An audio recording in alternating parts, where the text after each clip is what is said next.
only our first one. We've only just opened the Smegger. We're honest. It's true.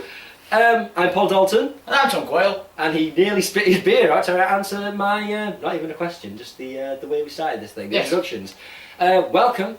In case you missed it, which is very likely, actually it's very unlikely, it's been a week since the video came out, but r-squared.co.uk has officially launched now. We are live on the internet, we have a presence, we have a hub, we have a Twitter. You can follow us on Twitter. There's links in the description. I can't remember, is it at r-squared studio or... You wrote the damn thing. I know I did, but I can't remember. I have slept since then. But the link is in the description, so you can follow us on Twitter. You can also like us on Facebook. That's been going for a bit since before the YouTube channel existed, but it's all there. You can basically do everything, follow us. You can email us, staff@r-squared.co.uk. You can email us now if you want to get in contact with us, as well as leaving comments and liking us and subscribing to the channel and all that good stuff, and putting our website in the favourites browser or setting it as your home page and whatever else you want to do. Yeah, but I mean, setting it as your home page, and we might even put a picture up there where we're going, ah! I don't know about jazz hands. You were scary and I was kind of fabulous. I kind of turned into Paul Rand for a second. So that's what we're going with for the opening page picture, is it? Camp and Criminal. I like it. It's got a ring to it, like Chupa Thingy. The Bananacast with Camp and Criminal. Yay! Now on r-squared.co.uk. Speaking of Chupa Thingy, I'd just like to say, very well done, congratulations to Rooster Teeth on raising $1 million on their Indiegogo campaign. Very well done. 53 hours it took to raise $1 million. That is remarkably quick. It was the fastest ever Indiegogo campaign to raise as much as it did.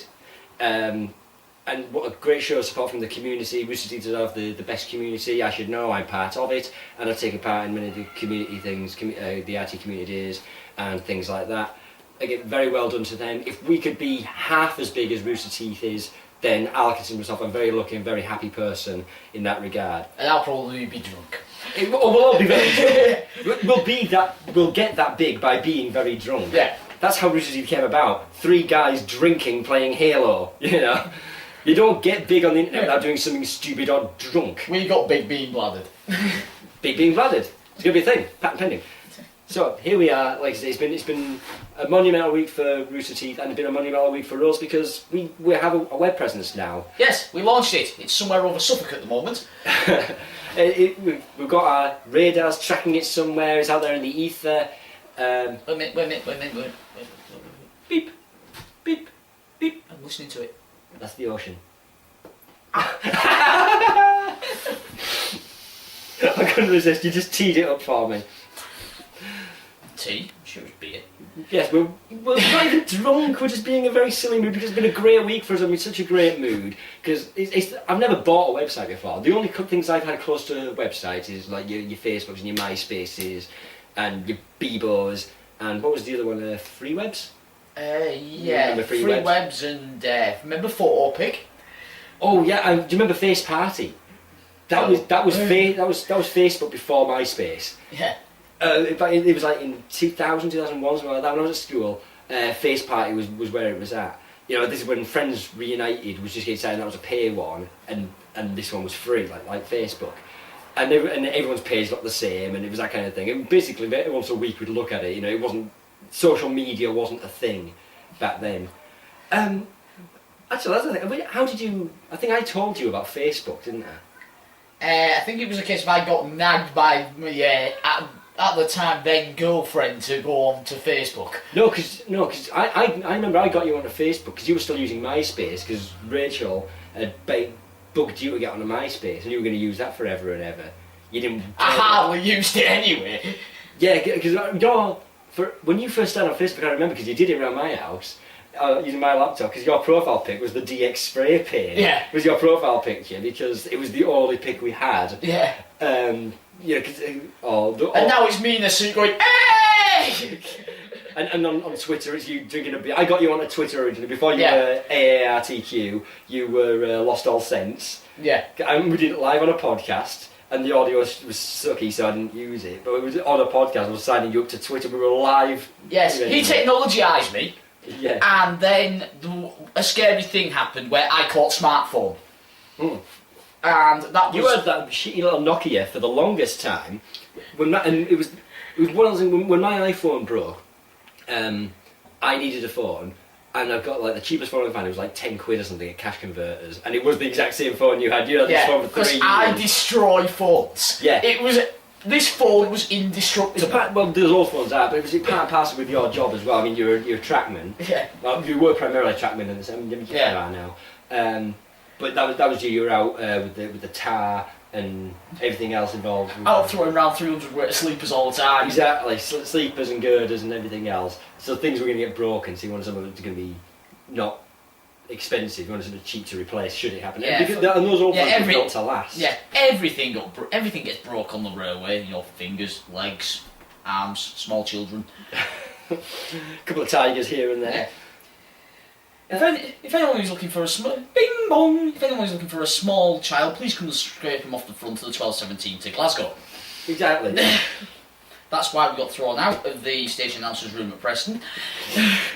Leaving bad taste messages over the tannoy system. Well, sorry, the PA, tannoy's a name brand. You know, copyright material. We can't do anything that's got copyright material on it. You need to start wrapping these in gaffer tape. No, we don't. Balls to that. Bodies to that. Everything that begins with B. It's the B. Sure. It's the Bananacast. The B show makes it sound second rate. Well, the A show was the one we did first. Yeah. Right? What happens when we get to Z? I don't know. So episode 27. Are we going to get sued when we get to the O show? They don't exist anymore. True. Sorry, Because Dolly. it's the O show. It'll be the O show. We'll spell the right.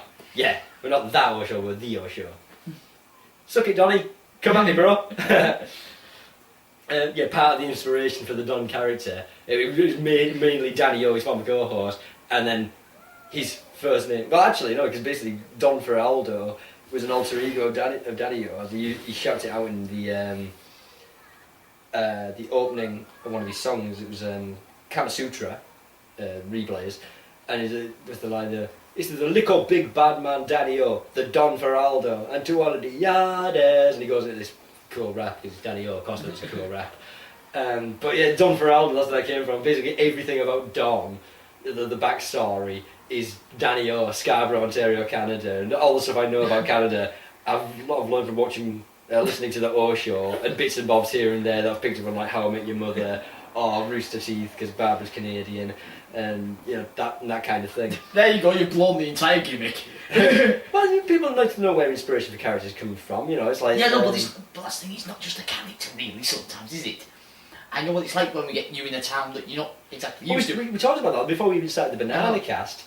The whole inside our Square Studios thing. We talked about what Don is, and when the night's a bit boring, we don't want to go home, and I've had a couple of drinks, and I suddenly turn Canadian, it gets a bit more conversation going, and then it's hard to stop. And I end up doing your tits in because I can't stop talking in a Canadian accent. I may end up doing it for the rest of the Bananacast. Like the story we sold in the Inside R Squared. There's quite an amusing story where I have to phone him to check. Oh yeah, yeah, I forgot about that. Yeah, and the Leprechaun. For more details on that, go check out You're stuck in Canadian already. Kinda, I might come out of it later. But for more information on that, you should check out our Inside Our Squared video, which is on a different playlist. Because, of course, this is part of the Videocast, Bananacast playlist. So, yeah, check out the behind the scenes playlist. You get a couple of kicks out of it. In the nuts, probably. Yeah, probably. Great. So the website's been launched. We're putting together a presentation. So when we talk to other studios to help produce us, and universities and people who we're going to hopefully use for locations, this thing's really starting to come together. And I'm really happy about it, because we wrote this thing last year, and it's been sitting there doing nothing, and we wanted to do something, and I feel semi-confident about it. I feel if we get it exposed to enough people, it could be a really big hit. But we're not going to go as far as carrying a staple gun and posters around town, are we? Not to that Because I extent. got arrested last time I started stapling to the heads of chavs. Well, yeah, because those are the kind of dickheads that'll press charges for something like that, you know. But on an indie wrestling show, that's your main event. Yeah. NSW. Ah! Yeah. So big things are happening right now. we're in talks with other people helping us. We're looking at casting, because like I said, I spoke to. I mentioned I can't remember if it was behind the scenes or one of the video casts about it was the behind the scenes. We were talking about the Sarah character, and we had somebody in mind. We weren't sure she was still up for. We didn't want to name by names. She's still interested. So Nicola Corey. She is going to be Sarah in Third Degree. Yep. And what's the best way of describing Nicola? Well, we went about this. She's the second nun in Sister Act. Whoopi Goldberg's main friend. She's the third sister in Hocus Pocus. Bette Midler, Sarah Jessica Parker, and the other one. It's the bigger, bubbly personality. Really giggly, great, easy to have a laugh with, and that's who she is and who the character is. And of course, when me and Nicola met, she hated me for the first 14 minutes. Exactly, because you're jealous of a concert you've been to. So hopefully we're going to get Nicola in studio, and so you can meet the lovely Miss Corey, and she can get some exposure in front of the camera as well. I mean, we both auditioned for things. Did I tell this story on the Bananacast? I don't think I did, because we were both performing arts students at college, and we auditioned for this thing. You know this story, right? Probably. Yeah. It was a thing with Signal Films, which is a local studio, and they do short films. We approached them with Third Degree, and they don't have the budget for an ongoing project such as this. But they were doing a short film in the area, and they needed a male and a female. And of course, we auditioned, and we did a duet piece from Ghostbusters. She loves the movie. It's my favorite movie of all time. You know where I'm going with this. I'll go where you go with this. And it was great. It worked out perfectly because just by coincidence, that the day of auditions, we knew they were going on for the next few days. Get called in, and by coincidence, I was wearing a Ghostbusters T-shirt, just black with the Ghostbusters logo. Pure coincidence. Didn't plan it. No award-winning choice. And the guy before us was. How can I be PC about this? Not the sharpest tool in the shed. A little slow, right? He was a... No, I can't say that, can I? Yeah. He wasn't a moron. Don't ask me to describe something PG, because I'll end up insulting somebody. PC, right? But he thought he was better than he was, and he didn't know any better. Okay, and he did the monologue from Armageddon. Very downbeat. Right? Oh, he's amigo. More wrong with an ego. No, he's just slow. Oh, he's a bit dim. Yeah. He's not Rain Man. He's a light bulb past its sell-by date. Kinda, he's on his way out. So, I think it was monologue. It was one of those Armageddon type of movies. I think the monologue is very downbeat, very dour. Yeah. It sort of makes you want to sit there in the audition room, in the audition queue behind him, going boring. Well, it's not just like it's plodding along, but the fact that it's it's so bleak. It's not a happy monologue. And he's into it, right? His acting's not great, but he's into it. And he leaves, right? Thanks for coming in. We'll be in touch shortly, And for about 5 minutes, they just couldn't stop laughing because they couldn't believe what they just sat through, and they needed something lighter, and they didn't know what our audition pieces were going to be. So every time we were going to surprise them, but we need something. They called them. We were next in, Nicola and Paul, and you come, we started setting the scene up because you'll know why in a second. But we were doing something in performing arts for a play we were doing, so we had some stuff lying around. There was a piano there. And there was we had the wooden blocks, some kind of multi-purpose, used in drama, schools and college. The wooden blocks are everything. It's kind of like when you're a 6-year-old wearing cardboard boxes, anything. Exactly. It's a sofa, it's a fridge, it's a car, and it was currently decorated to look like a fridge, right? The freezer and fridge with the handles on and everything. And we were kind of positioning things around. We put the piano right by the door. You know what scene I'm going for now. And the fridge was at the far end of the stage. And said, do you mind if we just take a couple of seconds to get set up? No, not a problem. What are you going to be reading for us? It's going to be from Ghostbusters. So, oh, great. We need some comedy. Great, okay. So we get set up. And whenever you're ready. And we left. So, don't worry, this is part of it. And so we left. And Nicola starts to open the door, and I barged past her and said, allow me. If anything's going to happen, I want you to happen to me first. start tinkling the keys on the piano. It's that scene when Peter first goes back to Dana's apartment, and we go through the whole thing.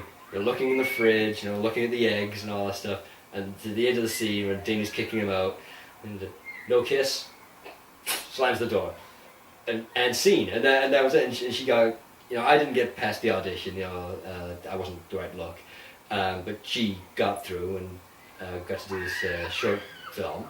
I'm not sure whatever came of it. I think filming got delayed, and it just never materialized.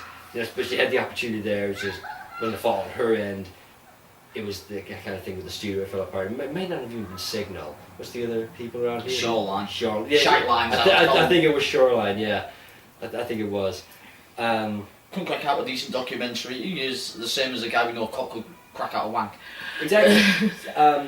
So unfortunately, she didn't get the opportunity that she deserved, because she was great. She nailed it in the audition. Great Dana Barrett, and I loved working with her.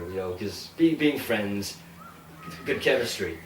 And whereas me and Nicola always had that sort of dynamic of just... I mean, it's one of those things when you first met her, there was the wrestling connection and the music connection, and friend of a friend anyway, so you try and make nice, and then you have a couple of things in common, and you realize, she's a great personality, you have chemistry, you can bounce back and forth.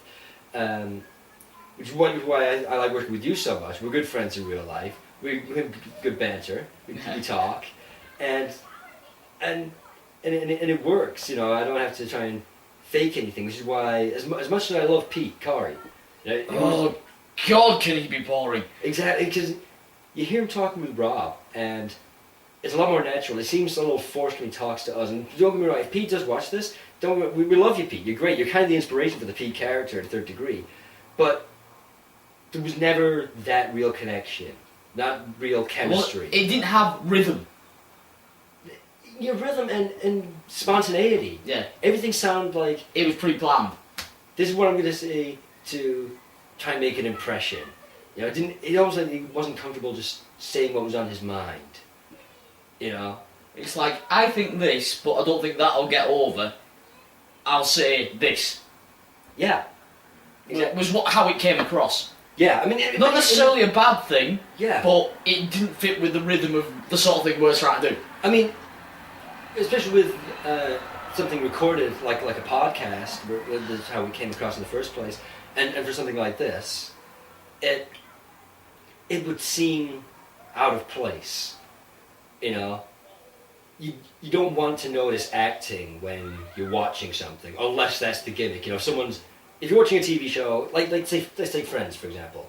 You're watching Friends, and Joey is in an audition. You want to be able to tell that he's acting. He's not being Joey now. This is Joey acting, right? Just example. That's the only time you want to notice acting is if you're supposed to notice. Okay, he's acting at this point. If all the time Joey was that kind of stoic, wooden, bland, because basically Matt LeBlanc couldn't act, which he can, obviously. Then it sounded like a sore thumb, and he wouldn't get the part. And that's the thing you gotta.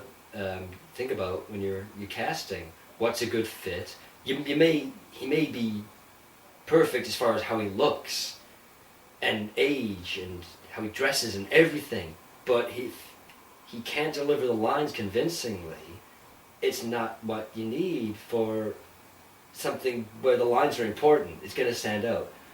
I think a good way of summing that up is, you could have the best looking guy Vince McMahon could have the best looking guy in the world for the WWE. Send him out there to cut a promo and get the fans invested in the match, and he turns around and useless. Would not be the face of the company. He needs to be able to deliver the lines as well. As much as people rag on John Cena, he can deliver a promo. He can get people interested, whether they hate him because they don't like the Superman push he was given, or they love him because they're kids and Superman's better than everybody in the world and he's John Cena. He gets people interested. I quite like John Cena. All I ever hated about John Cena was how he was used, the Superman push, and I think it's an age thing. I watched some Attitude Era, and Stone Cold Steve Austin was basically the same. Hulk Hogan was basically the same. Bret Hart was. Well, maybe not to the same extent as Hulk Hogan and Steve Austin, but you get the point. Because I'm a little older and also involved in the business, I notice that kind of stuff. And 7, 8, 9, 10-year-old kids, they don't think like that. You know, so I hear people ragging on John Cena who ragged on Stone Cold back in the day, but loved Hulk Hogan. It's the same thing. Just You were 7 or 8 when Hulk Hogan was doing the same. Exactly. When you were cheering for Hulk, when Hulkamania was the same as what you were 7. When I was attending Stone Cold University in the class of 316, I was 11 years old. However, 13 years old. Now all the part of the sedation. Yeah. Whereas I was always. It never really bothered me. Well, you got into wrestling late. I went into wrestling, and I was always. I loved the bad guy. Yeah, I mean, you were about 16, right? Yeah, and I was just the sort of guy who thought the bad guy was brilliant. Yeah. If anyone can be a convincing bad guy, so Triple H was brilliant. Yeah. Then of course you go later on and everything like that, he's still Triple H and still Triple H and everything like that. You've never really had a new brilliant bad guy. Edge was brilliant, but he did it in such a way that you could turn him face like that. Yeah. Triple H, I mean, CM Punk did well. CM Punk did do well. The thing with Triple H, he changed when he went from heel to face, or face to heel. Everything about him changed. Yeah. When he was Hunter Hearst Helmsley, the posh little blue blood, stuck up little prick, and everybody hated him. Then he became Triple H and part of DX. He was just wearing jeans and a t-shirt. He didn't have the fancy hairdo. It was just his hair was down. He was sunglasses. He was telling people to suck it. Whether it was the bad guy team. And then he turned heel and joined the corporation, and he started styling his hair more. Tucking the shirt in. Yeah. And he got away from what he was. And then the leather jackets came in. Exactly. He changed his theme. He's obviously left. And the beret. I mean, he's got using our time, and the flat cap like mine. Prop. Searching for prop. Digging for prop. It's to your left. It's on the floor. Black. One of these. Yeah. Exactly. Yeah. Well, that was good of you, actually. It's not bad. My old man's a dustman. He wears a dustman's hat. He wears gold grimy trousers and he lives in a council flat. That sounds weird in that accent, right? Yeah.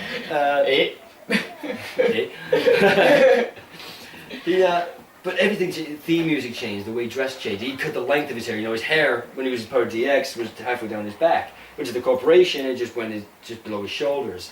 And then, this wasn't the Shawn Michaels bob cut. Yeah, it wasn't the old Dutch boy haircut. He stopped wearing long tights and went to just the weens, And that's when faces and heels change, they should change everything. Like when Steve Austin didn't turn face, people just started cheering him.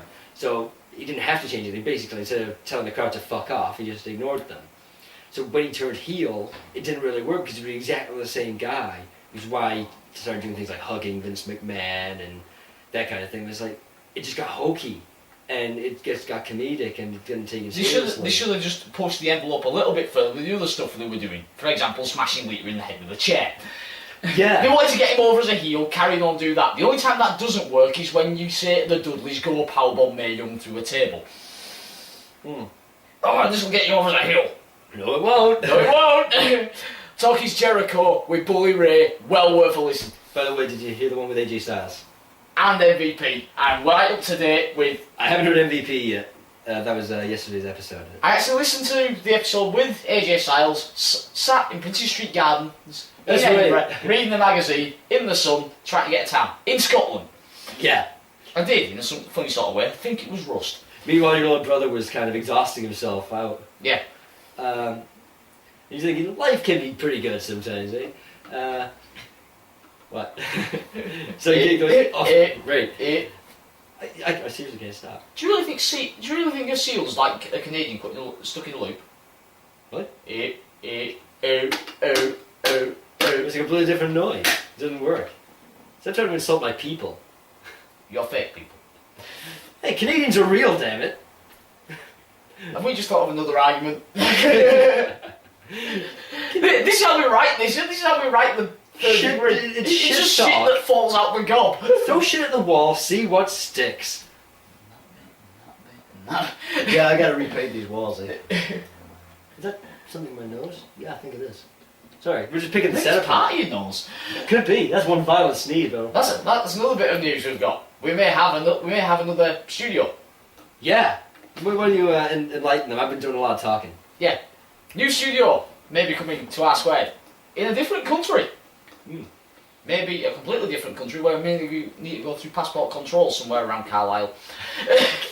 Yes, we may end up with a studio in the Scottish capital in the coming weeks.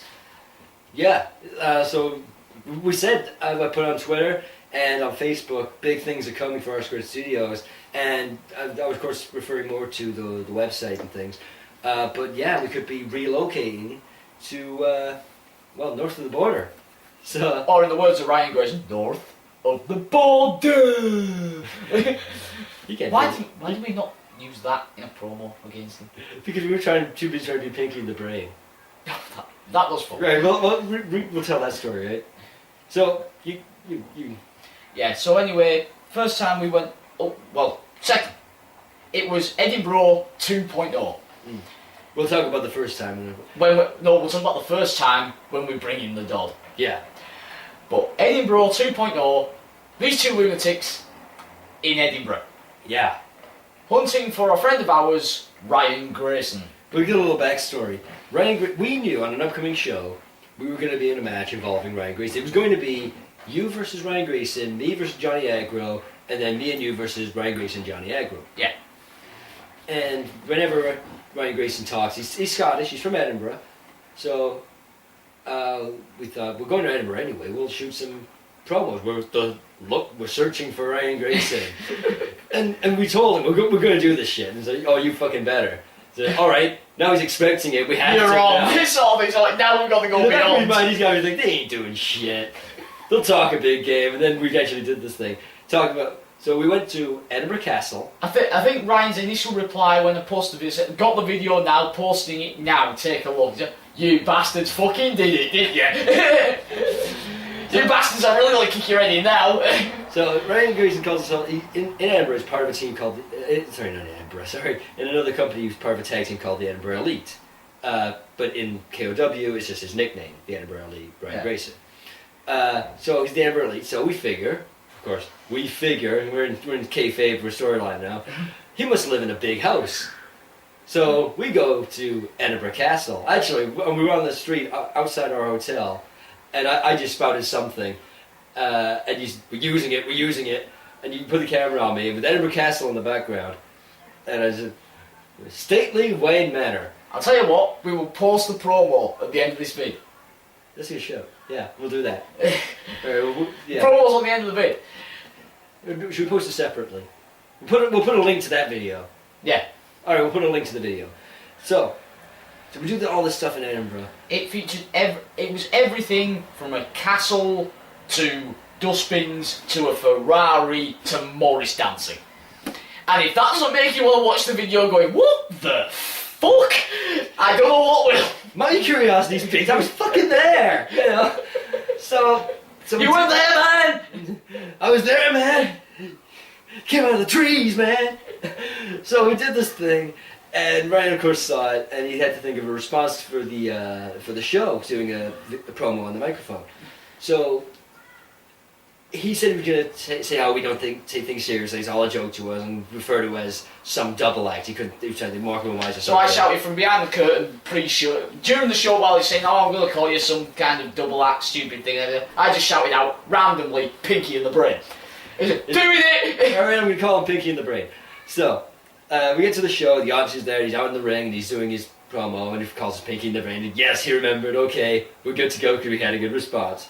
So he says Pinky in the Brain, our music hits. Yeah. So we come out to the ring. Okay, you keep on talking. I take the mic. But what were we wearing first? What were we wearing? I walked out. Remember, Ryan Grayson said we don't take things seriously. So we both walked out in horned Scottish helmets. Mine with the Scottish with pigtails. With ginger pigtails. And handed them to kids in the front row. We then get in the ring, I take the mic off the ring announcer, walk around all smug, swinging the mic around like a fool for a while, then just leave the mic on my shoulder, and he says, "Gee, Brian, what are we going to do tonight?" "Same thing we do every night, Pinky. Try to take over the world. But first, we've got to deal with this Scottish idiot." And we were off. And the audience went nuts for it, of course. And also, the other thing we didn't think of, it kind of happened on the fly, because something we joked about a couple of weeks beforehand, was he's a Batman fan. Right? His name's Grayson. His tights look like the Nightwing costume from DC Comics. And he's got bats on one bicep, and he's got Heath Ledger's Joker, sort of like just the eyes and smile On his pet. on the other side. So he's Before Ryan, I know we've got a match, but first, my partner here's got a question for you. Handed him the microphone. Of course, I wasn't expecting this, so I just went with it. Why so serious? That was actually before we decided who was going to face him. Bear in mind, he's telling us to be serious, and we went. And I faced Ryan Grayson. Unfortunately, Johnny Angle didn't turn up for the show, so I beat Ryan Grayson by cheap-shotting him and, well, cheating a little bit. Yeah. And then he faced him later on in the show. I offered him a whiskey, he said he didn't drink, and he rolled him up from behind, and we cheated a little bit, and he drank some really, really cheap, shitty whiskey. Yeah. You know, knocked me on the ass before I went through the curtain as well. Because it's just cheap, shitty whiskey. Yeah. You know, he's going to knock you on your ass. Someone cooking something? Yeah. It smells like chicken. Yeah. It's cold. And then, of course, the amusing thing is, I was back up in Edinburgh this weekend, and I found and unfortunately we didn't find this while we were doing the promo, but I found a bar called Ryan's. I don't think it was it probably wasn't there. Because you were pretty much the same place as we went on Edinburgh. No, it was just down in the Haymarket. Right, we didn't do Haymarket. So that's some. How did we get into this? I don't know. It just happened. It's literally just a stream of consciousness conversation, eh? So You're still fucking Canadian. yeah, weird how that happens, right? So that's some of the wrestling thing. Oh, because we were talking about being natural and things. You know, Vince McMahon, and then we got. Being natural. That's probably what the smell is, actually. Yeah, could be.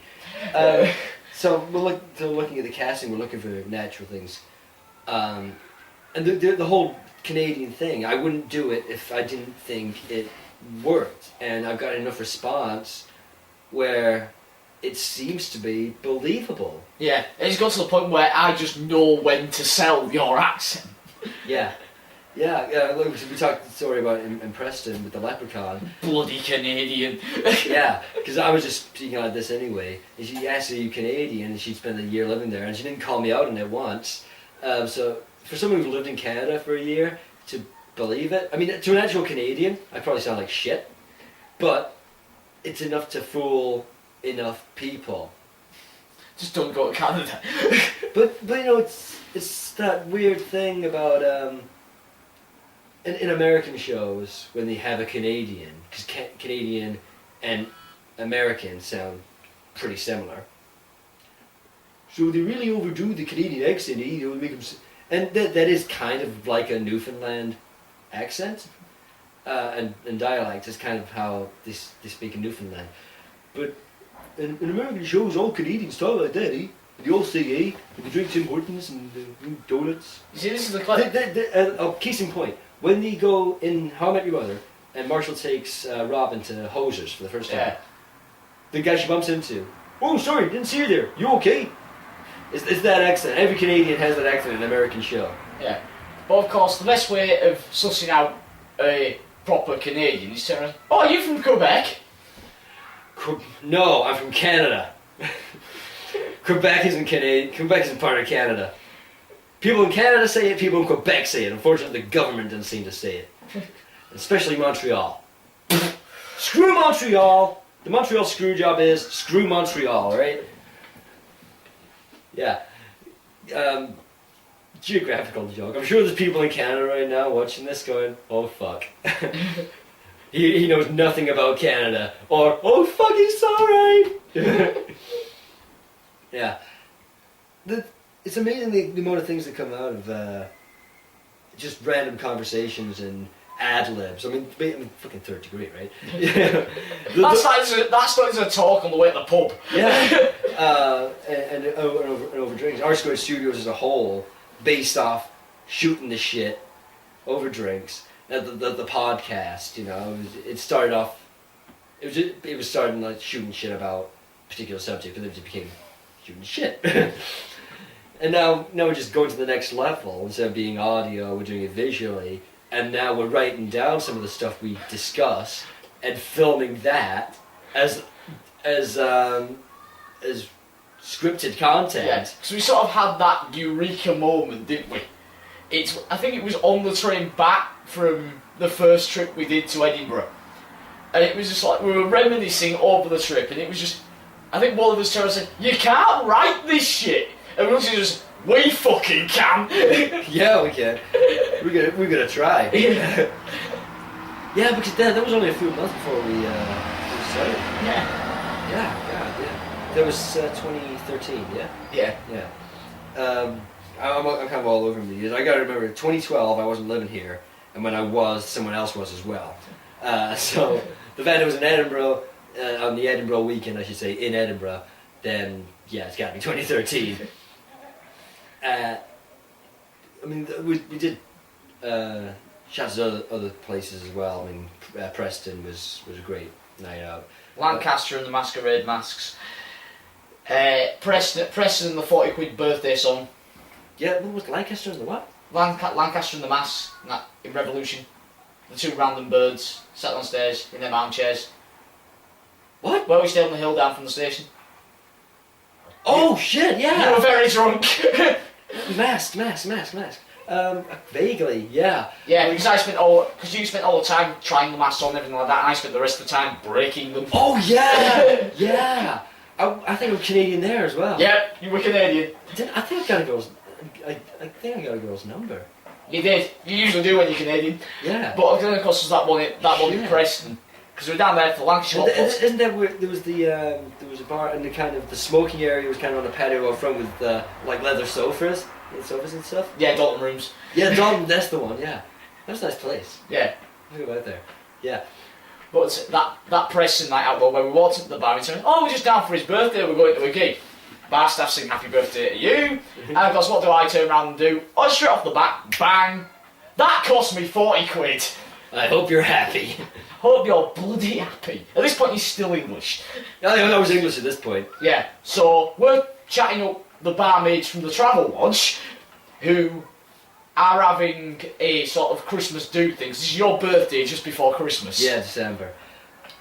I think it was like an office party. They booked that room for the office party. And they turned around and said, "Oh, but the DJ isn't here yet." And they said, "We didn't have a gig to go to. We'd ad-lib for 2 hours and fill the space." Yeah, we'll do it for his pay. We'll split his pay between us. And give us it in drinks. Yeah. I think that was the actual line. And give us it in that and put it in the most expensive whiskey. You only get 2 shots. Okay, pints then.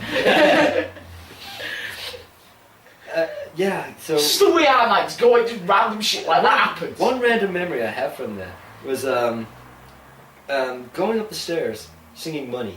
Yeah. Ding, ding, ding, ding, ding, ding, ding, ding. Was that was when we first got there when we were sober?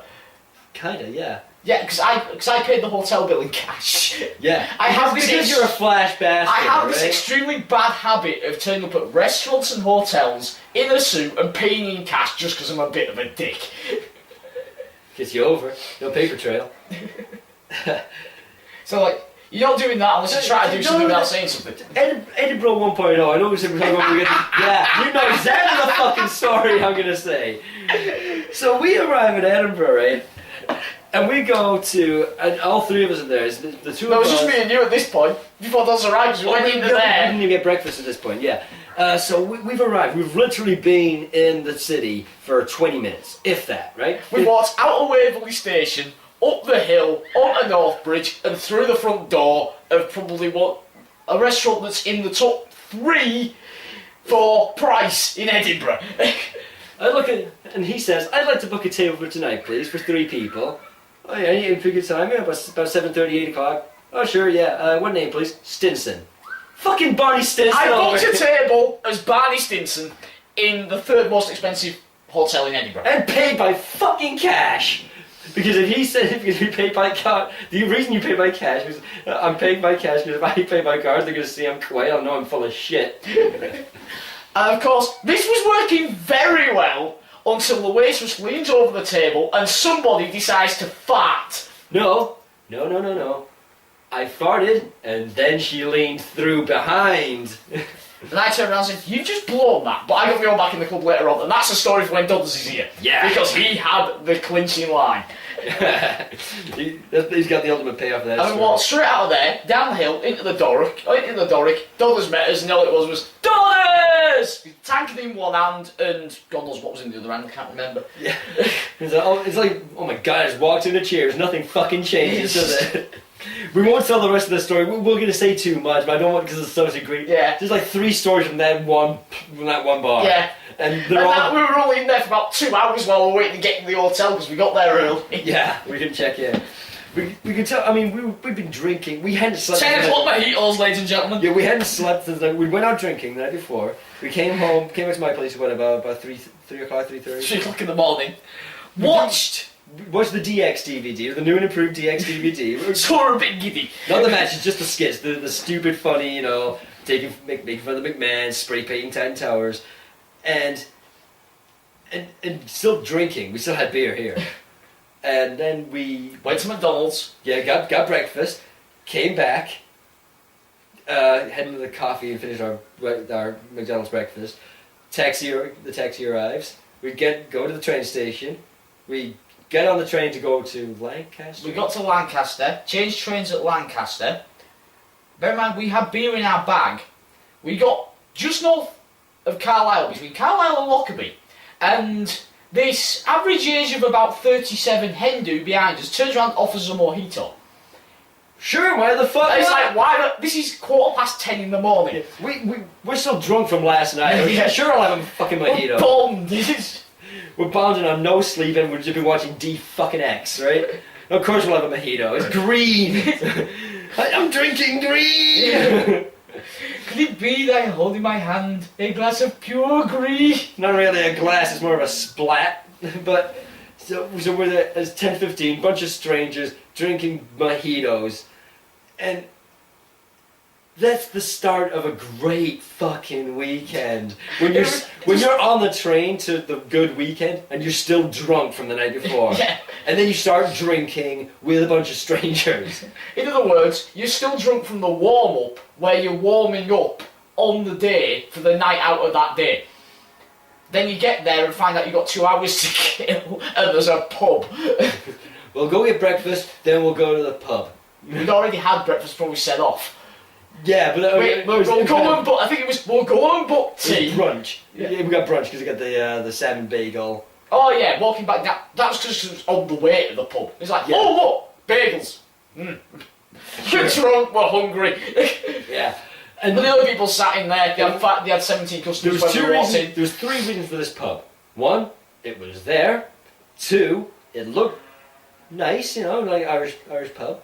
And 3, it was right across from the bus station where the Dodd was going to meet us. Yeah, well, it's straight across from Waverley Station. So of course, across the road there's the dungeon where you get all the fit tourists looking. Should we go in here? And of course, when you're smokers and you go outside to have a cigarette, you watch all the tourists go by, and you're like, I do that one, maybe not that We're one. halfway through this game, and then we get asked where something is. And he looks at me baffled as I tell him exactly where the street is. Yeah. How did you do that? I don't know, I fucking guessed. You mean you may have sent it the completely wrong way? Exactly. You have a kind of default setting. It's like Barney always says 82. It's like 82% of something, or 82 things. You always have, if it's directions, you go down here, take the second right, keep going until you get to the roundabout and turn left. And then it's on your either your left or right. That's basically if you're ever with someone who tells you that, it's probably him. Second probably right, sent you the wrong way. and basically it may be the right way, but probably not. He hasn't got a clue. Second right, straight onto the roundabout, turn left. I think that's something we got asked about 3 or 4 times outside that same pub, like for directions, because it's just outside the stations. As I said, so people are always asking us for directions. And we're just trying to make it more elaborate. Yeah. Well, first things first, you want to get in a cab and ask him. Yeah. I turned around and said, oh, you want to go to the castle and everything like that? Well, there's a lot of tour buses go from over there. If you get on the green one, it takes 20 minutes to get there. If you get on the red one, it takes 10 minutes to get there. Or if you walk further, you can get on the old one, it takes ages to get there. Or if you walk just up that hill and start in towards the castle-shaped thing. In other words, I said a lot of crap I didn't need to say, then said go up that hill, turn left. Sorry, I just get some head up my nose. You're doing it wrong if you get head on your nose. Oh, you're doing it right. Yeah, this is my Friday nights, buddy. Okay. Oh, you're talking about a different type of head. Okay, do Chewbacca. So, this took a very strange turn. Should we take a break? Yes, I think we shall. Alright, back in part 2. And welcome back to the Bananacast, ladies and gentlemen. Me, Paul Dalton. And me, Tom Quayle. And cheers, by the way. Yes. Beer of pimps. So, I'm English again. And I've got a hat. Great big one. Big one. That was like some more interesting content. Yes. We should talk about some of the content, because we've talked about Third Degree to death. Sort of. We've talked about what people can expect from Third Degree. People who have been visiting the YouTube channel might have noticed that the playlist cropping up with no videos in it yet, where we haven't filmed other content yet. But we do have things planned. There's one called Shorts, and there's one called The Slice, and there's Miscellaneous, and there's Videocast and Third Degree. Sure, it's miscellaneous. I thought you spelled Mississippi wrong. No, it's M-A-S-S-I-S-I-P-P-I. But the other not channels, the other playlists. The Slice is basically going to be our news playlist. Bong! A tramp has fucked the Queen. It's literally going to be things that... It's not going to be an every week thing or an everyday thing. It's just going to be something... What was on page 19 of the Daily Star that we thought was funny? Yeah, or it's something like with E3, for example. As we're recording this, E3's going on. You know, so like a news story out of E3. Just an example. I mean, don't expect anything to come from E3 coverage from us. I'm just using it as an example. Or if someone gets cast in a movie, you know, one of these big movies, like the new Star Wars. You know, if the big news comes out of that, you know, I'm not talking about minutiae, you know, and you know, so and so has signed this deal with Nintendo, and they're going to be there for 3 years working on. No, it's going to be stuff that is going to be relevant to a lot more people. No, Richard Hammond has dyed his nose hair. Yeah, you know, to match his teeth. Yeah. I've not had my teeth done! That kind of shit, right? It's going to be. I mean, it's not, like I said, it's not going to be a regular thing. It may not even get off the ground. We might not use it. Yeah. But it's an idea we had. But that's another thing that'll probably end up either going into the Slice or the Miscellaneous, is anyone who's willing to do an interview who's sort of got something interesting to talk about will do it. Yeah, that's basically a Miscellaneous is a playlist I thought of, because what if we do something that didn't really fit in? You know, like a one-off interview with someone. You know, like cause we like I said, we work in the wrestling business, so we meet a lot of wrestlers, and you know, we could talk to some of the people we meet. You know, so even if they're just promoting an upcoming show, it's just like a 5-minute video talking about, you know, here's who's going to be here, here's where it is, here's what time, here's how much it's going to cost. You know, Here, there, and who. Yeah, even just the basics, just things that don't really fall into any other category. And because I've been toying with the idea for a while of doing let's play type things with video games. I mean, you're not a gamer, obviously. So if I did something like that, it would be with someone who maybe is a gamer, or it could just be me talking shit. There's something I want to talk about. It's going to take a while, but I don't want it just being me on the sofa or sat in front of me, laptop, recording straight at you. Gives it a bit more interesting to look at, let's face it, I'm not that pretty. Yeah, It's better. yeah. I don't know how to do the censored pixelated effect yet, so I can't do that. Yeah, so this is something like even if it's just playing something like Minecraft or Halo. Does that mean if we interview someone from the SAS, we've got to put a bag on the head? But maybe, yeah, or shoot it from particular angles. Yeah, but that's kind of what the YouTube channel has become now, because it's got, like I said, a lot of playlists that are going to fill different needs. The Shorts is something I do want to talk about, because we've had plenty of ideas over time for doing like both movies, you know, in as much a sense that, you know, Monty Python's Meaning of Life is a movie. It's just a series of skits strung together and make up 90 minutes, you know. So, Hence why, when we're just waffling on, we have the R-squared Book of Brilliance. yeah, and anything that we think's got potential, we make a note of, and then we'll have like a kind of ad-lib run. Because, like I said, we were saying earlier with the chemistry, we can bounce off each other, know each other's sense of humour, and we see, oh, there's potential for stuff to be mined out of this. If we sat down and actually thought about it, we could do something with it. And if we get nowhere ad lib and we think, if we haven't found something yet and we're doing this thing for 5 minutes, there's not a whole lot, otherwise we're thinking too hard and it's not genuine comedy, thinking too hard about it. Yeah, so the skits and shorts so far that we know is going to be full of coffee breaks and psychiatry. Yeah. Should we talk about how that came about? I think we should. No, what I was thinking was, don't do the full reveal. Well, no, but not the full reveal. But a kind of backstory to it. Last year I was involved in a stage show called The Catch Your Fall, which is, if you're familiar with the movie The Birdcage with Robin Williams, it's the show that movie's based off. It's a nightclub in the south of France, full of drag queens, transvestites, queens, and that kind of thing. And I was in this show, tap dancing and canning and in drag makeup, hair, fantastic. Yeah, and did all my own makeup. Yeah, and coincidentally, while you're doing all the rehearsals for all this and everything like that, I'm sat in the corner writing the second season of Third Degree. Yeah, I'm giving ideas for that. So we did the show. I did the show, and it was good success. I had a lot of fun doing it. And a lot of them were going to do this next show with another theatre group. So I went along and brought you along as well, because they kind of met you through doing and you knew a couple of them. I knew a couple of them. I was at school with one of them. It took a while to work out where I knew her from. Yeah. Why does it always go back to where I knew her from? So we thought, yeah, we'll go along, and it was the show Jekyll and Hyde. And we went a couple of times. It was alright. It wasn't really our thing. We prefer a lot lighter tone. This is very dirty, downbeat. Good show. How would you describe it to the director again? Yeah, where Benny Hill. This is Ben Hur. Yeah. We're more Benny Hill than Ben Hur was the way we described it. And you understood, we prefer a lot of lively stuff. And there was a song, of course, the song that we both liked that was annoyingly catchy from that show, which I'm not going to sing now because it gets stuck in your head. But yeah, there was that, and there was another song called Bring On The Men.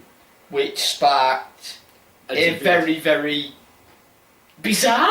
Yeah, it was the spawning ground for a lot of peculiar things. Because we both basically had the same thought at the same time. We were on different sides of the room because they split us into tenors, altos, sopranos, and falsettos, basically. And I was an alto, and you were a tenor. I was going to say, you sing more like a mini, whereas I sing like a truck. Yeah, exactly. So we separated. But at the end of this song, Bring On The Men, it's all women singing, and the main female holds this note, Bring On The Men, and all the other women go M-E-N, men, and they all end at the same time. And basically at the same time in our heads, when he went M-E-N, men, we just went men, men, men, men, men, men, men, men, men, men, men, men, men, men, men, etc. Yeah. Sorry, kind of carried away there. Yeah. But and this idea started. So we had a coffee break, fag break, whatever, and we talk about that. Could you go from 2.5 men into something else? What, if the women singing Bring On The Men, then the men come in with the 2.5 men theme. What would the women sing back? And of course, I just It's Raining Men. Yeah, so did that. The chorus of that. And then what can the men say? We're getting more and more silly now. So what we're going to do, so of course you shout out, we're men in tights! You call the sisters and we're punch out your lights or whatever. That's however it goes. I'm not overly familiar with men in tights in that regard. And what's next? Where do you go after that? And then of course we had the idea of everyone just going macho man, fucking village people. It was this stupid bullshit thing. Well, that's it. We mentioned it to people who were there. The following week we're going, look, this is what happened last time you did this song, and every person looking at us going, how the fuck? That's brilliant. And we're like, what? So we dubbed the chorus of men.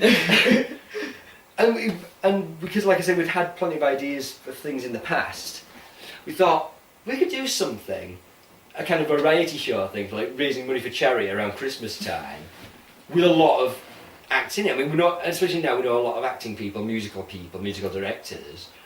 So we could do like a Morecambe and Wise or a Two Ronnies, that's got musical numbers in it, and little skits and things that we've done or seen and our own take. Like we could do our version of the Four Yorkshiremen skit, which was Oh, you were lucky. yeah, I think it was originally like a Not the 9 O'Clock News thing or Yeah. Pythons. Everyone thinks it's a Python, and I know it's not a Python thing. And then it was updated in 2001 for We Know Where You Live for the Amnesty International. It was Eddie Izzard, Harry Enfield, Alan Rickman, and Vic Reeves. And you hadn't seen it. Yeah. And I showed it to you on YouTube, and you were fucking howling. And And you we saw- instantly you knew you were Vic Reeves in this scenario, and I was Eddie Izzard. Yeah. We need an Enfield and a Rickman to kind of rein us in, because I much prefer the surreal humour, and you go Off the wall. the off the wall ridiculousness. Which there is a difference between the two. And dance on our graves singing "Remember You're a Womble." Yeah. Yeah, it's a luxury. I thought it was wine. And that's the kind of thing, so we had these ideas of what we could do. And we thought, right, next time you're around, before we were having, normally you come around about 8, half 8ish, something like that. We'll have a couple of drinks and we'll head down the pub. So we come around about 7, we'll have a brainstorming session. I'm serious about this. And we kind of laugh and joke about it. There could really be something, even if we don't do it, we could pitch it to someone who could get it off the ground. There's something that could be done with this. And we sat down, and one of the first ideas you had was brilliant. It's how we were going to open the show, and it's how we want to use, because I was about to say it, I thought, no, I can't spoil it. I want it to be surprise content when it comes out on the website. But you know what I mean? I told you to pick your stuff up. Oh yeah. Yeah, you know exactly the skit I mean. Oh yeah. I say one line like that, and no one knows what I'm on about. And I know exactly which sketch you mean. And exactly whereabouts in the sketch Yeah. that is. You So know. you pick your fucking stuff up. Yeah. And that's the thing is, because we're not doing it on stage anymore. So we basically came up with this thing about it was going to be like 10 acts, like a few musical numbers, and it was like 4 musical numbers and 6. With us acting doing the ones. Eric and Ernie bit, segueing stuff. Yeah, like two Ronnies, Eric and Ernie, Reeves and Mortimer, just stuff while I was going to say, you fucking dare say Ant and Deck. But even still, you know, it's a couple of guys just filling time while they set up the next act. You know, like on X Factor. Or Yeah, I whatever. think at one point we arranged the most bizarre set of boxing rounds ever. Yeah. that was, I forgot about that one. We could write that down actually. It's in there. You were at boxing? You've forgotten about the fight scene. I know Either that. side of the interval. What's going to be either side of the interval? Yeah, I know that. I forgot for doing it for content for the website. Oh yeah. Yeah, that's what I mean, yeah. What are we at? Oh, shorts, right, yeah. So Yeah. there you go, that will be 12 rounds of tangents. Yeah. And so basically, so we had like 6 acted things and 4 musical things. But these 6 acted ones, because we put thought into them, we think they're funny, and we have written a script anyway, so in our head we know where the thing's going. So why don't you use it as content for the website, so other than Third Degree? And then we took one of these sketches, just became an entirely different animal. Yeah, that could be its own show in and of It itself. just sort of expanded and got more. Because we and realised more. there was more potential than what we thought of. We thought, with the one idea we had, there was potential with it, and we mined it, we got some good material out of it. Then we kind of took, like you see, like 6 months later, we're taking another view of it. What if we did this with it as well? Or instead? And ooh, what else could we do? And it became... And it's like, oh god, we got 12 episodes on that fucker. Yeah, I'm not going to say too much. It's basically, it's a 2-character skit, but we didn't realise that one of the characters was interchangeable. We thought it was a good thing for a good joke and that'd be it on the stage show, but we didn't think of it as far as ongoing content. So the second character, on one show it could be one character, the second and next week could be someone else. One character always the same, and then the who he's talking to is someone else every time, depending on which one we're filming. And we wrote down a whole list of people we thought would be fun to do. This is like a couple of nights ago. As we recorded this, and we had the conversation, we went about 5-10 minutes with each one, right, depending on how far we could get. And sometimes within a couple of minutes we knew, there's stuff here, we can use this. Yeah. Sometimes we got to 10 minutes where there's not a lot we can do with this. Yeah. But of course the other thing we realised is, we're probably going to do a lot of takes on these because we're going to spend the entire time trying to crack each other up. You made me crack a few times. I got you to think twice. One I definitely remember. Sticky Wiki. Yeah, Sticky Wiki made me crack. Yeah. In context, it's funny. Yeah. We'll get to it. Oh, that was a great one. Yeah, that was a good one. I'm remembering shit. Yeah. And then, of course, let's say, like, For Yorkshire and everything, that's just a homage that... Yeah. It's just a fantastic sketch that, if anything, we'd put a 2014 take on the classic. Yeah, I mean that was something. It was going to be good for the stage show. Whether we do it for the website and film it, maybe not. We're not sure. Because we might do it if ever it gets round to the R Squared Roadshow. That'll be one thing that's on the roadshow. Yeah, exactly. Yeah, if we do like a live show, like play the best hits, yeah, that could be one of those things. The because even before we thought of the stage show, we'd had ideas for things and we'd been involved with things. And with the kind of pick bits ceramic was something previous that you'd worked on, and you kind of retooled it and repurposed it and made it a new thing.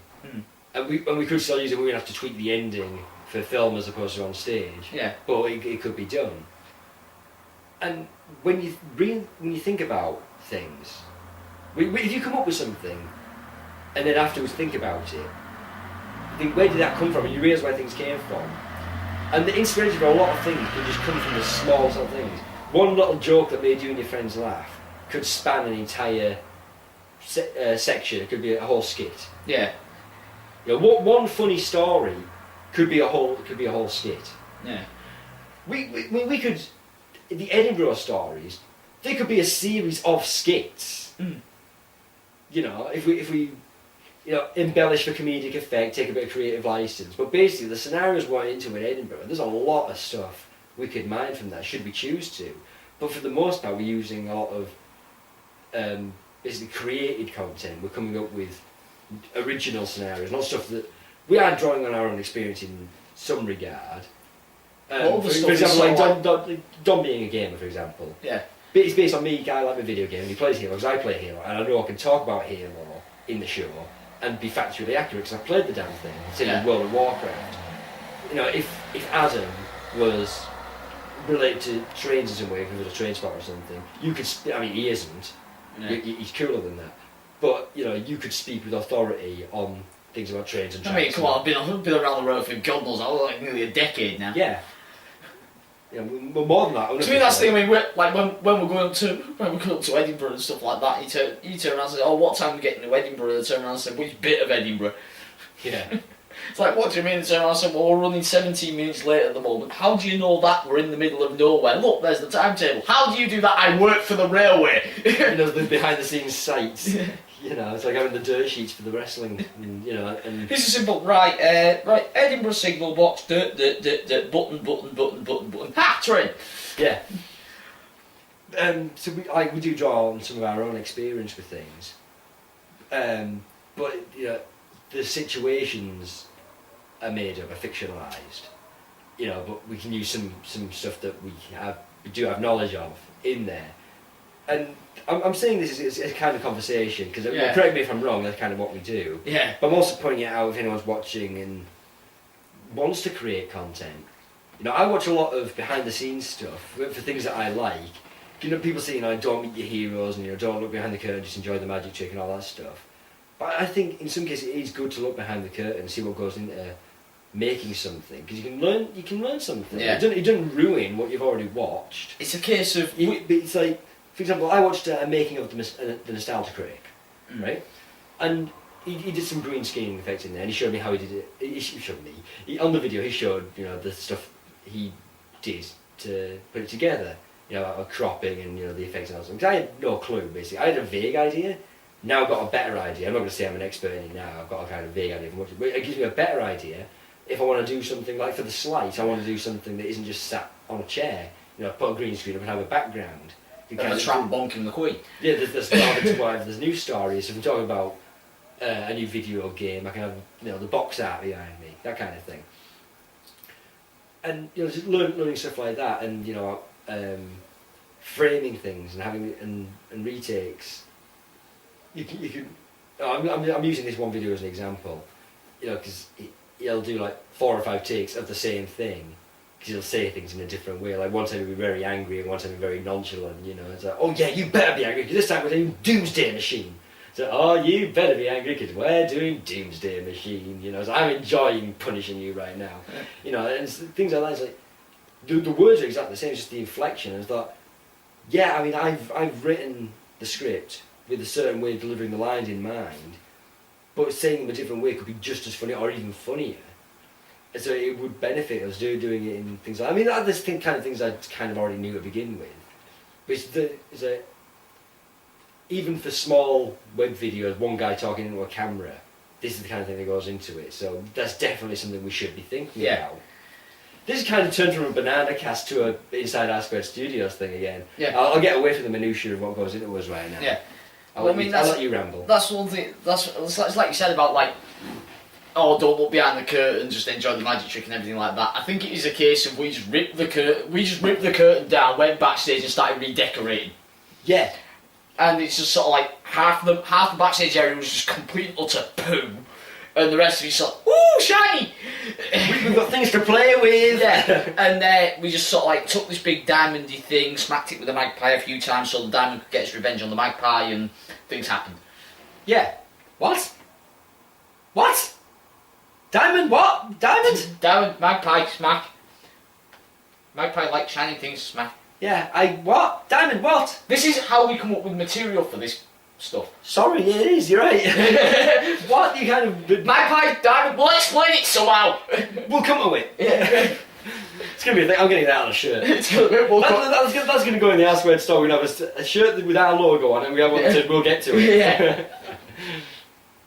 And when we make that video, I can't wait to I'll have so much fun with that. The other thing is with the interviews I mentioned, we talk about KOW for content. Because other people I would like to talk about, other content creators. I mean, I would like to interview Nostalgia Critic. I would like to talk to someone from Rooster Teeth. Mm. You know, and I'm sure there's people that you like. Yeah. Online. There's fairly simple. Not even online. Just people that you like, you'd like to interview. If they promote something like Rob Austin, maybe. Yeah, that's it. I mean, they did well this weekend. 2/5 and a second. Yeah. Look at them bets are holding up on the touring cars now. I'm sure. Yeah. You know, part of the owners club over here. You know, you get the inside scoop on whatever Mr. Roberto Ostini. Is that right? Yeah. Follow him on Twitter. Feckin' hilarious. I'm not even a racing fan, and I enjoy some of the stuff he puts on there. I'm not following him, just whatever you tell me he puts on Twitter, and I was like, that's pretty good. So yeah, like interviewing people. I think in fact, just before you go off, Robert, the best way to describe it is like, you know that batshit insane uncle you've got, who's really funny but you can't explain why. Yeah. That's what he's like. Okay.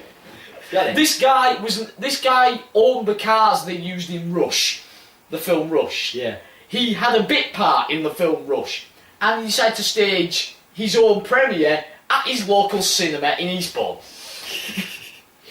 Because why not? Yeah. Because he fucking could, that's why. Would he fucking do the same? Alright.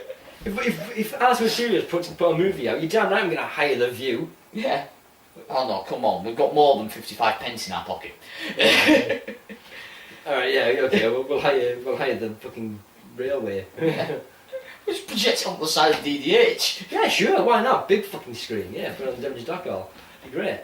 Do it on the boat, they've got screens. Well, they did, big jumbotrons on the outside. That's not a bad fucking idea, yeah, the launch party on the no, I know where we do it. Three Sisters. Yeah, there you go. Perfect. Great pub, 12-foot screen. Edinburgh, here we come. Again. The launch party. It'd be great, I mean, especially if R Squared's based out of Edinburgh at the time, you know, with the Third Degree anyway. It's just, what nationality's the barmaid going to be this time? What nationality am I going to be this time? I think I've done 3 in this video. An Englishman, an Irishman and a Canadian walking to a Scottish bar full of Welshmen. Oh yeah, we weren't going to do Edinburgh one, were we? No, wait for the dog. So that's some of the stuff that we were, like I said, it's been a great week for us. Yeah. You can tell we're in high spirits right now. It's very rare I let my hair down, literally, but you know. It's very rare I wear a hat. And it suits, like I say, it suits you. Yeah, no, but I better not put the glasses on. Oh yeah. Where did the glasses go? And you kind of threw them away somewhere. I was tempted. I found the glasses. I was tempted to put my other glasses on and go full Don mode actually. Yeah. You see, he puts the glasses on, he looks like a Canadian Ed Byrne. And I put these glasses on now like Hello, I'm Ed Byrne and welcome to Live at the Apollo. And I'm Jonathan Coachman, who's now British and doesn't have a tan. Yeah. Yeah, I don't even need glasses. You know, but the frames kind of suit me. It's dark in here. Yeah. No, I think I've had too much to drink, it's just gone blurry. So, yeah, alright, Don has officially made his on-screen debut, alright? Hello, my name is Don Feraldo. Now I'm here, I got the glasses and everything else, right? So Don, what do you think about being one of the cast of Third Degree? I think it's great, I think it's a lot of fun. Hi there. I think your microphone's run out.